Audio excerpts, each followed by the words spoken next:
teve algum problema aí. É isso aí, pessoal. Boa noite a todos. Nós estamos aqui com mais uma live. Aqui quem está falando é o Tenente Torres. Aliás, live, né? Para tirar dúvidas. E a importância hoje que a gente tem aqui para falar para vocês é um assunto que todo mundo tem dúvida, todo mundo ouve falar, muitos criticam e não sabe o que é. Entendeu? Eu mesmo, durante um tempo, era um desses. Mas é isso aí. Eu queria dar boa noite a todos pela participação, a quem está nos ouvindo, quem vai participar da live. Boa noite ao doutor Fábio, doutor Rodrigo Frota. Doutor, o senhor é especialista em direito, doutor em direito tributário, direito público, também ataca lá na área de clube de tiros e CACs. Trabalha nessa área. Que legal. Aliás, o direito tributário é o mais complicado que ninguém quer, né? E o senhor abraçou essa causa. É uma honra ter o senhor aqui com a gente. Por favor, doutor, fala uma boa noite para o pessoal. O senhor falar sobre o senhor, por favor. Boa noite, Tenente. É um prazer estar aqui com vocês hoje. Muito obrigado pelo convite. A gente costuma abraçar as causas difíceis, né? E é a disputa do cidadão contra o Estado, né? A ideia de que o cidadão está sempre numa situação de opressão por conta do Estado e a gente briga pelos direitos do cidadão. A via mais direta de se fazer isso é através do direito tributário e nos últimos anos a relação dos CACs, dos clubes de tiro com o Estado vem sendo também uma frente importante para garantir direitos do cidadão, direitos de liberdade. Tenente, o senhor ficou mudo aqui. Pronto, voltou. Tinha dado uma travada, parece que voltou. Voltou. Ótimo, enfim. E nos últimos anos, né, com toda essa proliferação de legislação, de dúvidas e desse grande crescimento que se tem do número de CACs, né, desde do presidente Michel Temer, passando aí por todos esses anos do presidente Bolsonaro, nós temos visto um incremento no número de CACs, um incremento enorme de clube de tiro e um problema muito grande, alguns problemas muito grandes no contato entre essas empresas ou associações, dependendo de como o clube de tiro foi constituído, e essas pessoas para com o Estado fiscalizador, que precisa fiscalizar, que precisa atuar de maneira a ter um controle mínimo, né? Um controle para saber se essas pessoas estão usando adequadamente os equipamentos que servem não só para machucar, mas também para divertir muito e para educar também, né? A responsabilidade, passar a responsabilidade para os mais jovens e permitir que se crie um ambiente familiar ali dentro do clube de tiro, que é o que todos pretendemos, né? Enfim, legal. O senhor pode explicar assim de forma didática o que é CAC? Sim, vamos lá. Pormenorizado, por favor. Vamos lá. Então, assim, a pessoa tem um interesse em ter um contato com armas, de maneira geral.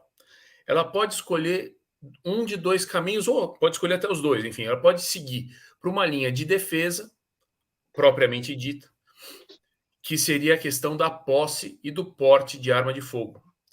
E aí ela vai seguir um caminho dentro de um âmbito de fiscalização da Polícia Federal. Em paralelo, ou o e ou, né? Então, ou ela escolhe esse outro caminho, ou ela escolhe os dois, né? Ela poderia seguir também, aí então, numa fiscalização pelo Exército para a prática de 3 atividades. Talvez a de maior número seja a prática do desporto, né? Então, o tiro desportivo. Além do tiro desportivo, existe ainda a possibilidade bastante restrita no país quanto ao objeto, mas a possibilidade da chamada caça ou o controle ambiental de espécies estrangeiras, né? Então, basicamente, a gente está falando hoje que a gente tem possível e bem conhecido, que é o javali, né? Então, o javali causa um dano ambiental muito grande porque ele come qualquer coisa, né? Então, plantações, animais, comida dos animais, ataca inclusive seres humanos, então é um animal de extrema ferocidade e com a proliferação muito grande, um índice de reprodução muito grande e a necessidade de um controle ambiental, porque é uma espécie estrangeira, não é uma espécie natural aqui do Brasil ou mesmo da América do Sul, foi trazida de fora e isso faz com que ela tenha um impacto muito grande. E a terceira, então, duas atividades, né? Desporto e controle de animais estrangeiros, no caso javali. E a terceira atividade é o colecionismo, né? Então, o CAC ele é aquela pessoa que desenvolve uma, duas ou três dessas atividades. Então, o CAC completo é aquele que pratica as três atividades: o desporto, a caça e o colecionismo. Mas, contudo, todavia, ele não é obrigado a fazer as três atividades, né? Ele pode simplesmente ser um colecionador, ele não pretende atirar, ele só quer colecionar arma, ele pode colecionar munição, colecionar arma, enfim, produtos controlados ligados aí às armas, né? Ou ele pode simplesmente ser um atirador desportivo, não pretender colecionar. Então ele tem lá as armas específicas para a sua atividade, sua modalidade. Ou então ele pode simplesmente pretender caçar. Então tem muitos CACs no Brasil que exercem exclusivamente atividades de caça, principalmente no interiorzão aí, né? Então, mesmo aqui de São Paulo, é muito difundida a atividade. É também muito regulada, né? Não é algo muito simples de se praticar. É também em função de uma estrutura, digamos assim, simplória, é também uma atividade de um certo risco. Por quê? Porque muitas vezes a pessoa vai caçar em grupo. E nesse grupo tem que se tomar um cuidado muito grande com quem se caça. Então, isso é uma preocupação dos caçadores, né? Então, por quê? Porque os CACs é um grupo de pessoas que preza por atendimento à lei. Então, ele se apresenta para uma fiscalização do Estado de maneira bastante abrangente. Então, vai ter uma fiscalização psicológica, uma fiscalização de capacidade técnica, de conhecimento de manuseio, de conhecimento de peças da arma, conhecimento de legislação, enfim, se faz uma fiscalização bastante ampla, tanto de antecedentes dessas pessoas, e, em tese, o CAC não gosta de se misturar com bandido. Então, o CAC, por quê? Porque ele não quer sofrer qualquer risco a esse direito arduamente conseguido de ter sua arma para a prática da sua atividade. Acontece que muitas vezes você acaba vendo em algumas regiões um número um pouco maior de armas que não estão totalmente legalizadas. O que eu chamo por armas não totalmente legalizadas? Aquelas que existiu em algum momento um registro, mas que ele não foi atualizado. E isso coloca em risco a pessoa que utiliza dessas armas e coloca em risco quem está com ela, porque no meio de um bolo, sei lá, de 10 pessoas caçando, se um tiver com uma arma irregular, de quem é essa arma? Dos 10. Né? Então, coloca em risco. Então, as pessoas tendem a ser bastante restritivas com quem se relacionam para a prática dessas atividades de caça. Com relação ao clube de tiro, o clube de tiro ele tem todo um dever de fiscalização, ali, de auxílio do Exército, então ele também vai ser bastante restritivo com quem ele permite adentrar as suas linhas de tiro. Até porque qualquer coisa que aconteça ali dentro pode ser de responsabilidade deles. Você imagina uma pessoa que entra num clube de tiro, utiliza a arma do estande para praticar um suicídio. Uma pessoa que esteja em surto psicótico. Então, há necessidade do clube ter todo um cuidado e são ambientes extremamente seguros porque as pessoas estão ali para se preocupar com isso. Né? Então, um clube de tiro sério vai ter sempre ali um instrutor de tiro precavido do que pode acontecer, vai ter cuidados com relação à filmagem, à foto. A gente viu aí alguns abusos acontecendo ao longo do tempo, né? Então, fotos com moças utilizando trajes não muito apropriados para a atividade desportiva, querendo fazer algum tipo de merchandising de atividade, não é o local apropriado. Né? Então, assim, a gente tem que entender que a arma é um negócio muito divertido, é muito interessante o desporto, nós tivemos a nossa primeira medalha olímpica com o esporte do tiro, mas precisa ter responsabilidade, né? Então precisa se dentro desse ambiente, seja o ambiente de caça, seja o ambiente do clube de tiro, seja o ambiente de colecionismo, ter um cuidado muito grande para que isso não venha causar nenhum acidente. E os senhores aí, como policiais, sabem bem do que a gente está falando, né? O número de policiais acidentados com a própria arma no Brasil excede qualquer índice de digamos assim, maior permissibilidade, né? A gente chega a níveis alarmantes de quantos policiais são afastados por ano aí com acidentes com suas armas, né? Infelizmente. Mas, enfim, de uma maneira bastante geral, o CAC é o cara que, não, a pessoa, melhor dizendo, não, tem muitas moças também, que vai lá e desenvolve uma dessas 3 atividades. Legal, que explicação. Mas vamos lá, ô Clemente, seja bem-vindo à nossa live. Nós estamos aqui com o doutor Rodrigo Frota. O sargento Clemente, ele também, não precisa falar, né? Polícia gosta dessa área. Aliás, vários policiais também são CACs, né? E não tem uma coisa, não tem nada a ver com a outra, né? Ou eu falei besteira, doutor? Clemente, assim, só um minutinho, Clemente.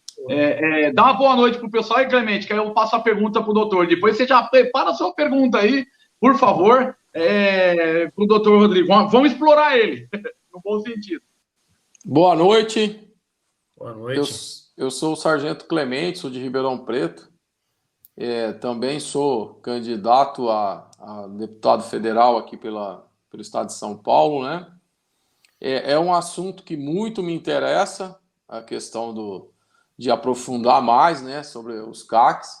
Nós policiais militares estamos assim comprometidos, né, sempre comprometidos em ajudar as pessoas que nos ajudam, porque vejo que os CACs estão aí para ajudar e não atrapalhar, né? Isso já é o início de tudo aí que a gente vê essa situação. Quero dar uma boa noite a todos, né? Todos já o conheço, prazer conhecê-lo e vamos acompanhar aí o assunto, que é muito importante. É tão importante que no federal que se consegue mudar as leis, né? Existem paradigmas a serem quebrados lá no federal, porque uma parte da população faz parte do processo democrático, né? O que a gente precisa é conseguir a maioria no Congresso Nacional que são a favor dos CACs. Doutor, eu estive conversando com o senhor no PV e eu queria deixar a mesma pergunta para o senhor, todos saibam. O senhor não seria bom os CACs? Bom, o senhor comentou com relação a policiais cometerem erros. Isso é de ser humano. Os CACs têm um procedimento que se exige deles muito grande. Então, poxa, todo mundo erra em qualquer profissão. O médico erra, todo mundo erra. E graças a Deus os índices são pequenos, então isso mostra que o trabalho está certo. O CAC, eu penso até, doutor, que é excelente para ajudar na segurança pública. Estou falando besteira? Para ajudar a polícia? Eu acho que não, eu acho que é um ambiente sinergista, né? Eu acho que todo mundo tem a ganhar. Eu não tive intenção nenhuma de criticar a polícia. Eu fico, na verdade, preocupado muitas vezes. A gente recebe aí notícias de policiais que estavam ali com a sua arma e ocorreu um disparo acidental em situação que não era para ter ocorrido, né? Então, enfim, isso qualquer um de nós que tem a arma ali em uso pode estar sujeito a isso. E a gente sabe que, tecnicamente falando, não é nem juridicamente, né, mas tecnicamente falando, muito disso se dá à falta de treinamento. Então, primeiro de tudo que a gente pode trabalhar em conjunto é o aprimoramento, né? Então, muito das técnicas de tiro desportivo vieram da polícia, né? A polícia americana, principalmente por conta do desenvolvimento dessa área lá, contribuiu muito no início das atividades de tiro prático, por exemplo. Mas mesmo aqui no Brasil, a polícia tem muito a contribuir com o esporte e o esporte tem muito a contribuir com a polícia. Por quê? Porque é o desenvolvimento. Quanto mais a gente manuseia esse equipamento que é tão imprescindível ao policial e que é tão prazeroso para o desportista, mais habituado se está com aquilo, menos se tem, o risco é menor de ter um acidente, digamos assim, um acidente de trabalho ali. Por quê? Porque se entende o uso, né, o protocolo de trava, né, o protocolo de pistola de o protocolo de de rifle é outro, protocolo de AR é outro, protocolo de CTT é outro, enfim, mas a preocupação é sempre a mesma, né? Controle de cano, trava, ser desarmada no momento do disparo, né? Quantas vezes a gente já não viu aí pessoas que tentaram se defender na rua e morreram porque estavam com a arma travada. Então, isso é falta de treinamento, né? Então, na medida em que nós temos um ambiente de respeito mútuo, um ambiente de tranquilidade, de boa convivência, como deve ser num regime democrático, né? Então, as autoridades estão aí para nos auxiliarem no dia a dia, para nos protegerem dos maus elementos, enfim, para manter a ordem, né? Para manter a paz social. E quantas vezes não vão muito além, quantos policiais já não ajudaram no parto de crianças, e situações que não são propriamente situações tidas como situação de polícia, e que estão sempre aí dispostos a ajudar. E o clube de tiro também está sempre disposto a ajudar, né? Então, lá no clube que eu frequento, por exemplo, tem preços diferenciados para policiais, porque a gente sabe que todo bom treinamento envolve um custo, né? A gente sabe que é a possibilidade de se treinar a seco, mas o treino a seco não é completo, né? Então, é uma parte importante. Tem que se fazer também o treino de tiro efetivo. Somado a isso, quantas escolas de defesa pessoal hoje também não ajudam no treinamento dos policiais? Quer dizer, todo o ambiente onde o cidadão ajuda a polícia e a polícia melhor preparada está pronta para melhor ajudar o cidadão. Então, eu acho que é uma relação de ganha-ganha. O problema sempre nesse tipo de situação está ou na pessoa que abusa, né? Então, por exemplo, o atirador que abusa do seu direito, pode acontecer, claro, como o tenente disse, erros acontecem em qualquer grupo humano, então pode acontecer de um atirador estar em atividade não ligada ao tiro, portando sua arma, por exemplo, que não deveria acontecer. Então, digamos aí, uma atividade como infelizmente nós vimos acontecendo, no caso com o policial, mas não é o caso, não deveria ser o caso de estar numa balada, um lutador de jiu-jitsu encontrar com uma pessoa armada e resultar num desastre, né? Não estou aqui para dizer quem tem culpa, quem não tem, não é minha função, mas poderia ter sido evitado esse problemão, né? De uma família ver um ente seu preso e uma outra família perder um ente querido desnecessariamente.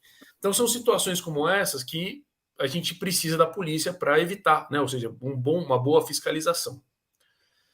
Uma boa fiscalização pode prevenir isso. Então, imagina uma pessoa que está numa casa de tolerância armada. É desnecessário falar que não é o ambiente, né? Então, uma pessoa que pretende desenvolver o desporto, e aí uma outra pergunta que o senhor tinha me feito com relação a porte, né? O porte do atirador é para o deslocamento, para a garantia da segurança sua e das suas armas durante o deslocamento para a sua atividade.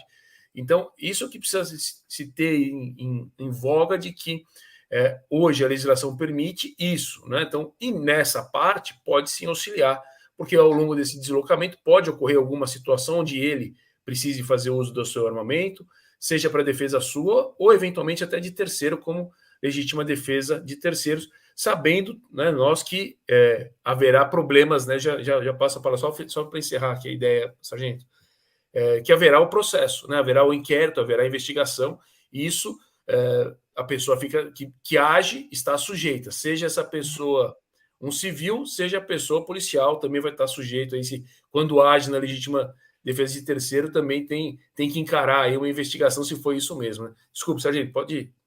Antes de passar a palavra para o Clemente, que eu vou pedir para ele falar, eu só queria dizer assim, quando eu falei para o senhor do porte, eu quis dizer no sentido, sabe por quê? Eu não sei se o senhor sabe disso. Eu acho que sabe, que o senhor acompanha as redes sociais, a televisão. A PM, a Polícia Militar, por exemplo, em São Paulo, ela, 8, 9 anos atrás, tinha quase 100 mil homens. E tinha quase 30 milhões de pessoas no estado. Hoje tem 46 milhões aproximadamente e diminuiu o efetivo para 83 mil. Olha que preocupante isso. Outra coisa, a Polícia Civil tinha cerca de 35 mil homens.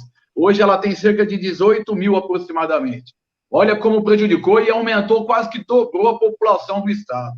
Aí eu vou dar outro e não é político, isso é fato. Eu tô falando que outra coisa que tem problema nas polícias Além disso, porque são cargos políticos que comandam, aí fazem o que os políticos estão lá de 4 em 4 anos querem. Nas guardas civis a mesma coisa. Então, guarda civil onde devia estar na rua, também ajudando no policiamento. Muitas guardas, que eu sou a favor de falar polícia municipal, estão trabalhando em coisas para interesse de cada prefeito, entendeu? Para satisfazer prefeito. Em ano eleitoral é pior ainda. Então, veja como nós estamos com um problema de segurança. Um problema sério com as guardas, que são desrespeitadas também, o efetivo da polícia militar desse jeito e o da polícia civil. Eu queria dar esse fato, esse dado para o senhor depois comentar. Eu ia passar a palavra agora para o Clemente. Clemente, quer fazer uma pergunta ou uma... Pode falar, fica à vontade. Fazer uma ressalva aí. Até essa questão do número de policiais militares, quem ouve assim, não é 88 mil na rua, né? Metade desse efetivo aí empregado no administrativo, praticamente, né? Tem isso aí. Além da defasagem, que você citou aí, tem essa questão de trabalharem no administrativo, né? Que precisava ser... Isso, no meu ponto de vista, tem que ser estudado, tem que ser melhorado. E o que eu queria dizer aí é que o decreto, né? Tem um decreto que regula aí essa lei, a lei do porte do uso de arma, né? A 10.826, se não me engano, né? 10.826. O que acontece? O cidadão está lá no seu carro, no transporte, ele vai para o clube de tiro, ele pode estar com o seu armamento municiado. Tá. Uma pergunta. Se ele passou por se ele provou a efetiva necessidade do uso, né, da arma, se ele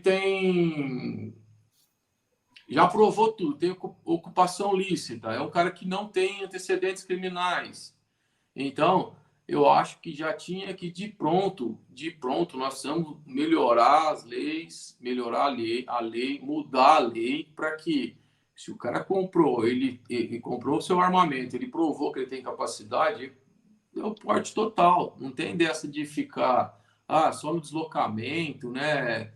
Para o clube de tiro que eu posso usar no porte. Não, eu acho que o porte de arma, não só para policiais militares inativos, as pessoas que podem usar, eu acho que a lei tinha que ser mais ampla. Se o cidadão provou que ele tem capacidade, ele tem que ter o porte exclusivo para uso dele.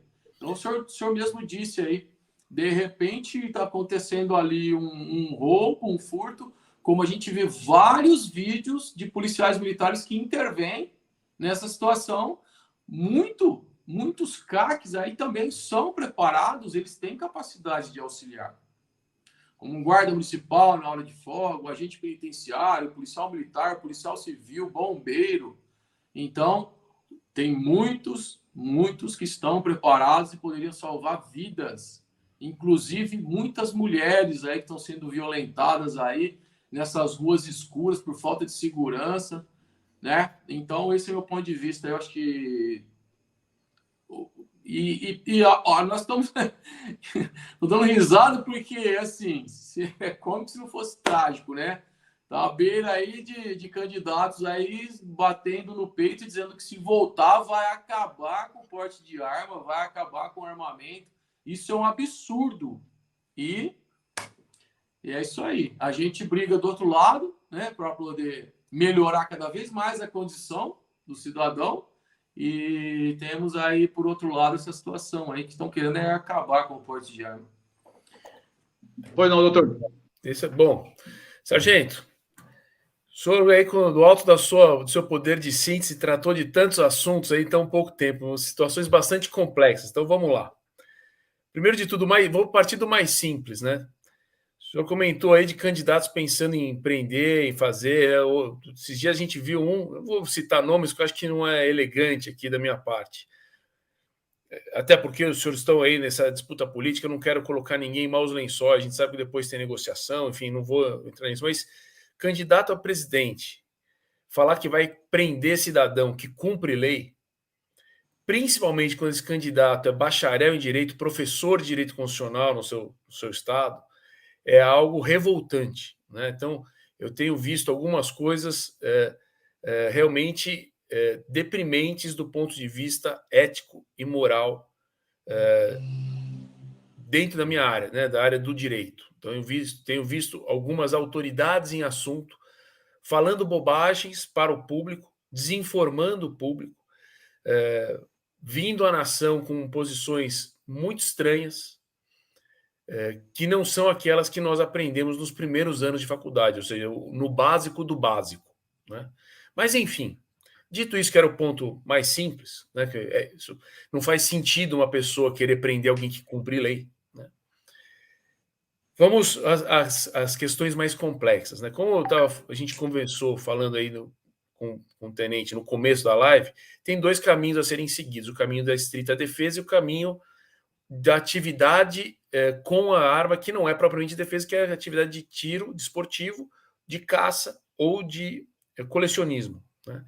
Dentro desse caminho optado pela defesa, a pessoa pode optar por se restringir a ter a posse da arma e pode solicitar, né, uma chamada autorização para porte. Dentro dessa ideia de porte, que em tese seria mais abrangente, a gente tem a ideia de que se precisaria comprovar a efetiva necessidade. E aí nós caímos numa outra situação que só dando risada, porque é tão dramática que se a gente não levar no bom humor fica muito difícil, né? Então nós vivemos um país onde a taxa de mortalidade por crimes violentos é enorme. Nós vemos um país onde as mulheres ainda sofrem com abusos físicos, emocionais, sexuais, das mais diversas naturezas. Nós vivemos num país ainda onde o abuso às crianças, aos animais, são enormes. Ou seja, ainda precisamos evoluir como seres humanos no nosso país demais para termos uma boa convivência. Mas as pessoas parecem não entender que as armas são o grande instrumento de nivelamento de força. Então, quando você nivela a força, você tende ao respeito, né?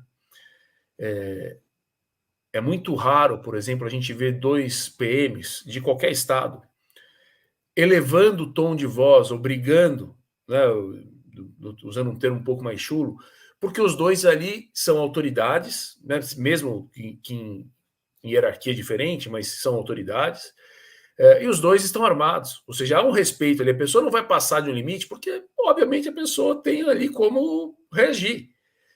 Isso eu estou pegando peguei exemplo de dois PMs porque estou pegando pessoas de bem, né? Pessoas a priori, cidadãos que são cumpridores de lei, que querem aplicar a lei.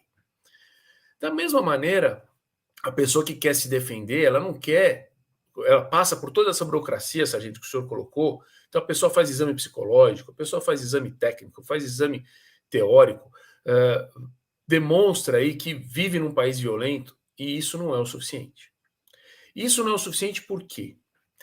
Porque nós estamos num momento da interpretação jurídica onde se entende que o intérprete ele é tão autor do texto quanto o autor do texto. Então ele dá ao texto muitas vezes o sentido que ele quer. Ele vai construindo de tal maneira que o texto original muitas vezes fica deturpado. Então eu não digo que não seja isso. Então, lógico, cada um de nós que leremos um texto, principalmente um livro, cada um de nós vai ter uma opinião sobre esse livro, vai ter uma interpretação. Óbvio que as interpretações vão ser diferentes, mas há ali um núcleo, né? E esse núcleo é o que é a prescrição de conduta, né? Então, quando se atribui a possibilidade de concessão de um porte de arma, isso não pode ser algo discricionário. Então, o delegado da Polícia Federal, que é hoje a autoridade competente para fazer isso, ele não pode fazer isso de forma discricionária. Se a pessoa preencheu todos os requisitos, há que se entender que é um ato vinculado, né? O que nós vemos é que o Distrito Federal é o local nesse país onde mais tem porte de arma concedido. Por que será? Será que ali tem mais pessoas de bem que no resto do país? Porcentualmente falando? Me parece que não, me parece que isso é algo que as pessoas ali, por serem altas, um local de muitos funcionários públicos, um local de muitas autoridades, você tem ali um melhor trato com a polícia. Enquanto que em outros locais você não tem esse mesmo trato com a Polícia Federal. E desde a edição da Lei 10.826, uma restrição na concessão desse porte. E aí tendemos aí ao que o tenente colocou no começo da nossa conversa. Será que não seria o caso de conceder o porte para todos? Veja o seguinte, eu sou a favor de simplesmente não se pensar em legislação a respeito de porte, ou seja, se revogar totalmente tudo que foi feito desde o Fernando Henrique. Ou seja, a pessoa de bem tem direito a ter sua arma registrada, e é o único ato necessário. E, em última análise, a gente poderia pensar até em ter algo, como em alguns estados, que não precisaria nem ter registro. Mas eu entendo que precisa ter fiscalização em cima de armamento, entendo que precisa ter fiscalização para não haver direcionamento dessas armas para a bandidagem. Enfim, então, ok, então que tenha ali o registro. Mais do que isso, não tem necessidade do Estado interferir. Mas hoje ele interfere. Então, hoje, como é que nós temos a legislação? Nós temos esses dois caminhos. Ou a pessoa segue por um caminho que a Polícia Federal simplesmente não concede o porte, ou se segue para o caminho do CAC, o caminho do atirador desportivo, o caminho do colecionador, o caminho do caçador. E ali se tem a possibilidade de um chamado porte de trânsito. E aí, qual que é o X da questão? Eu não vou pedir para que nenhum dos senhores, por serem ainda, acredito, estão na ativa, afastados para a campanha, mas estão na ativa. Não? O tenente já está na reserva, tá? Então o tenente ainda pode se manifestar. O que a lei determina é que o CAC saia de casa com o intuito de ir ao clube de tiro, ou seja, ele sai para o deslocamento para o clube de tiro. Ninguém colocou em lei se esse CAC pode ou não pode levar a filha para a escola antes. Se esse CAC pode ir trabalhar e depois, ao final do dia, ir ao clube de tiro. Se esse CAC pode, por exemplo, estando aqui em São Paulo, né, a pessoa vai até Santos, resolve alguma coisa e volta e ao final do dia vai ao clube de tiro. Essas limitações não foram colocadas na lei. E aí o X da questão aí que chegamos ao número de policiais. O que eu vejo muitas vezes, e essa não é uma crítica à PM de São Paulo, porque eu acredito que até nós temos, pelo número de habitantes, 46 milhões, como o tenente trouxe aí, um número de problemas ínfimo. Nós temos muito mais problemas percentualmente falando em outros estados, não é um problema crônico da PM de São Paulo, mas ainda acredito que deve-se trabalhar cada vez mais para se evitar a injustiça a uma única pessoa, né, que tenha um problema que não era, ela agindo de acordo com a lei, não era para ela ter. Não há necessidade da PM, que já tem pouco efetivo, se deslocar única e exclusivamente para a fiscalização desse CAC. Muitas vezes se vê aí uma tentativa do PM, não quero ser enganado. Ele está se preocupando com situação que não é necessária, porque se nós partamos do princípio de que esse CAC ele passou por todas as dificuldades que o sargento colocou. Então, exame psicológico, exame técnico, exame teórico, demonstrou ali capacidade, tem o exército em cima dele, ele não pode pular fora não pode urinar fora do pinico, que o exército vai lá e caça o CR dele, o certificado de registro. Numa circunstância onde ele é simplesmente acusado, eu não vou falar dele ser culpado, tá? Uma circunstância dele ser acusado, o procedimento que a Polícia Civil faz é notificar o Exército para pedir informações. O que é natural, porque a Polícia Civil estaria investigando. Então, essa pessoa tem mesmo CR, essa pessoa... enfim, a pergunta que o delegado achar por bem fazer, ele faz lá para o Exército. O Exército, verificando que há um inquérito aberto contra esse CAC, ele simplesmente cancela o CR desse CAC e dá a ele 90 dias para se desfazer das armas ou entregar para o Exército. Então percebam quanto isso é desproporcional. Né? Quando a gente pensa numa pistola no Brasil girando em 10 mil reais, em torno de. Aí vai depender, obviamente, da qualidade, se é nacional, se é estrangeiro, enfim. Mas de 5 a 25 mil nós temos pistolas no Brasil hoje. Um único armamento que ele perca é um prejuízo muito grande. Né? Se a gente pensar aí no cidadão médio, né? O cidadão que economiza árduas penas para ter uma G2C e praticar um desporto e eventualmente utilizar essa arma para defesa pessoal em casa, ou defesa de patrimônio, enfim. Mas é um cidadão de bem que está ali buscando a defesa da sua família e a prática do seu tiro. Seja ele desportivo, seja ele lúdico, enfim. A investigação contra essa pessoa é a grande pena, é pior do que ser condenado. Porque o simples fato de se acusar essa pessoa se coloca ela numa situação de risco extremo. Uma situação que o bandido ele não corre. Porque se o bandido ele é acusado, no dia seguinte, por conta... O senhor sabe bem melhor que eu, por conta da audiência de custódia, ele é colocado em liberdade, vai responder o processo de liberdade, vai sumir por aí, dali a pouco ele está com outra... Se ele perdeu um armamento para a polícia, dali a pouco ele está com outra, e o trabalho dos senhores fica ali enxugando o gelo, até se desenvolver toda uma operação. Enfim, a gente fica aqui na torcida pela vitória da polícia, mas, enfim, os senhores sabem a dificuldade que os senhores passam no dia a dia para ter efetividade do trabalho. Então, me parece que, para concluir a ideia, a polícia, quando vai atrás do CAC, tem um trabalho fácil de fiscalização, por um lado, mas impõe a ele um peso do Estado desproporcional ao que ele já vem arcando. E com isso, desloca, e a gente sabe que qualquer BO desloca policiais um bom tempo, desloca um efetivo importante para assuntos que são realmente relevantes. Porque percebam, quem é a vítima de um eventual porte ilegal? É a sociedade. Mas qual o dano efetivo? Não, por causa da lei, justamente por causa da lei muito rígida, né? Não tem nada flexível.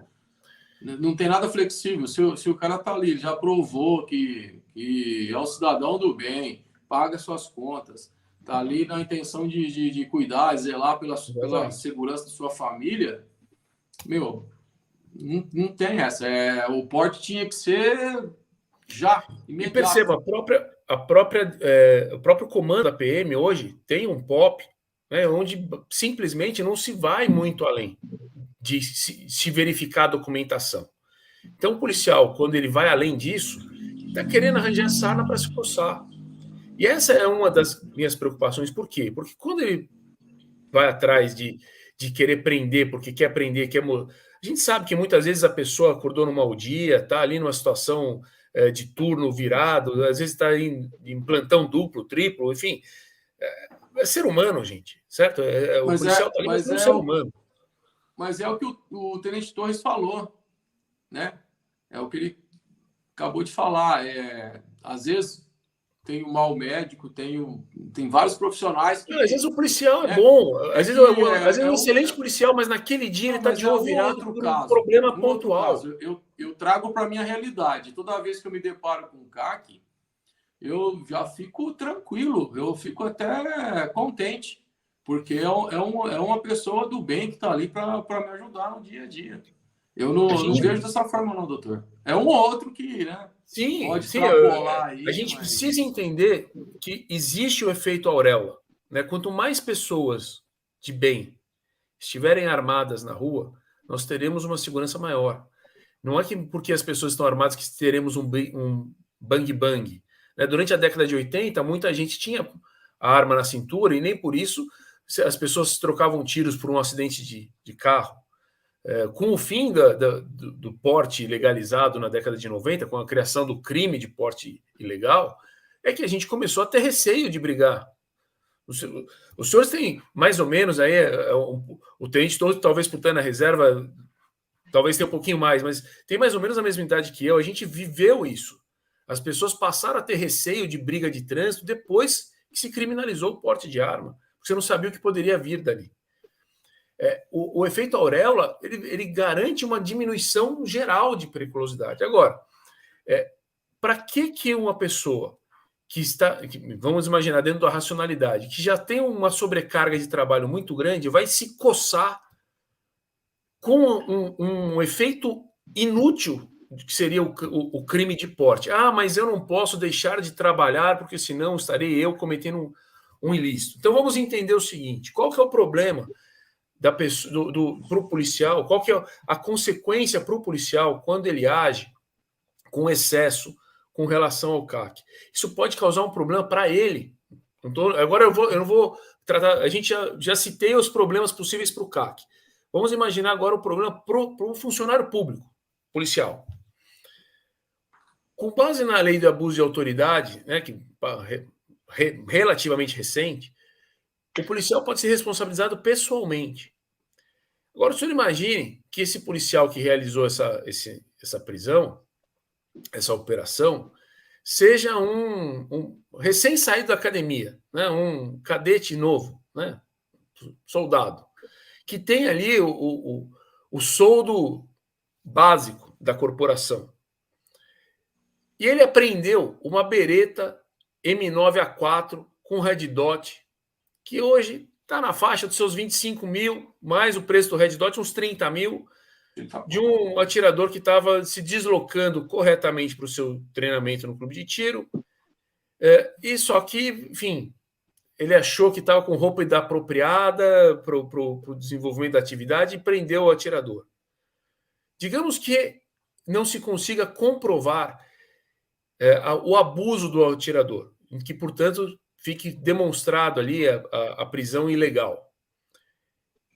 Só que o atirador perdeu o CR dele, perdeu a arma, porque teve que entregar, teve que fazer alguma coisa em 90 dias. Teve que contratar advogado. Teve o processo todo, o dano do processo penal contra um cidadão de bem. A gente está falando aqui de um prejuízo para essa pessoa, para esse funcionário público, que muitas vezes é um excepcional funcionário. Eu não estou criticando, mas por um ato impensado, a gente está falando de um prejuízo para ele de 50 mil reais, mais a possibilidade de perda do cargo.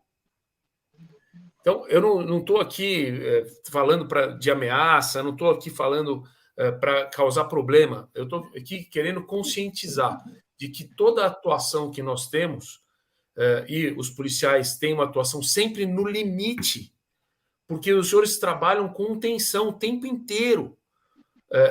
Os senhores estão no limite da vida, os senhores estão no limite do cansaço, os senhores estão sempre no limite do que é legal ou não é legal. Imagina ter que decidir em frações de segundo se vai sacar a arma para atirar ou não. Então, a pessoa está sempre ali numa adrenalina muito alta e é de se respeitar isso. Só que muitas vezes, o policial é chamado a ter calma, né? Então, aquele caso, por exemplo, de chamada para discussão familiar, né? Então, tô ouvindo gritos aqui no vizinho, aí a polícia chega lá com toda a calma, muitas vezes coloca panos quentes em todo mundo, diminui a litigiosidade ali da relação, sai com tudo tranquilo. Esse tipo de atuação que muitas vezes a pessoa tem que ter quando aborda um cidadão de bem. Então, se pega lá um motoboy que está com a moto irregular, você não vai tratar igual a pessoa que foi pega com 10 quilos de cocaína. É simplesmente isso que a gente quer, que as coisas sejam proporcionais. Né? Legal. Desculpa, doutor. Bom, vocês viram, né, pessoal, que primeiro que o senhor é muito coerente em tudo que fala. Eu fico muito contente, a gente está aprendendo aqui muita coisa com o senhor. Realmente é um problema que o próprio Estado cria para o Estado, entendeu? O Estado cria leis e não é só essa, não. Entendeu? Aliás, esse Fernando Henrique criou até aquela lei 9.099 que criou um problema. Você pega o cara com o sujeito com droga, ele sai antes de você da delegacia, tirando o sarro da sua cara. Isso é só um exemplo que a gente viu na carreira. Eu acho que essa área tem que melhorar em muito. Agora eu entendo porque o senhor falou que tinha que zerar essa lei e começar uma nova, decente. Faz sentido? O senhor é coerente realmente no... Concordo com isso aí. Acho que travou. Mas já está dando quase uma hora. Estou muito feliz. Quem sabe a gente faz uma outra segunda etapa. Clemente, assim, eu ia pedir assim para as considerações finais, Clemente, por favor. Sim, essa questão aí do policial perder a função também em decorrência de conduzir o cidadão para a delegacia e tal, não é bem assim. Ele pode sofrer um processo administrativo e a partir daí tudo é possível. Eu estou chegando no limite, né? Não estou seguindo o básico. Não, mas não vai perder a farda por causa disso, pelo amor de Deus. Mas pode acontecer. Infelizmente, pode acontecer. A situação dá um limite tal que a pessoa seja excluída da corporação. Não, aí pode depende acontecer. De grandes fatores. Eu entendi aqui o doutor quis dizer para qualquer funcionário público que houver abuso de autoridade, inclusive para juiz. Pode perder a função. Aliás, só o juiz que não perde a função, que eu peguei um caso errado, porque o juiz até isso tem uma mata, né? Ele aposenta com proventos integrais. A maior pena que ele tem é a aposentadoria bem do serviço público, né? Sim, então, só para finalizar, assim, agradecer, né, a presença, que é muito importante, agradecer o convite, né, do Tenente Torres, agradecer a presença do doutor, né, Rodrigo, e deixar bem explícito que nós, policiais militares, nós estamos com o cidadão do bem, do lado do cidadão do bem. Nós estamos aqui para defender o cidadão do bem. O senhor pode ficar tranquilo quanto a isso, que a Polícia Militar ela é extremamente legalista e nós estamos do mesmo lado, nós estamos no mesmo lado, estamos combatendo o crime, nós estamos contra tudo que há de errado no nosso país, nós não vamos nos calar. Tanto é que agora os policiais militares estão cada vez mais engajados na política, que é justamente para dirimir todas essas falhas que, por conta de pessoas que às vezes nem qualificadas para, né, fazer uma lei de porte de arma, às vezes, a gente não sabe, né, qual que é o direcionamento que foi dado. Na minha opinião, está errado. Na minha opinião, está completamente errado, só ajuda o bandido. Então, nós estamos aqui para acabar com isso. Pode contar com a gente, conta com a Polícia Militar sempre, né? Estamos aí para sempre ver o lado humano da sociedade. Nós estamos aí para isso. Beleza? Valeu. Obrigado, Clemente. Doutor, por favor, para as considerações finais. Bom, eu queria agradecer demais o convite, me colocar à disposição, né?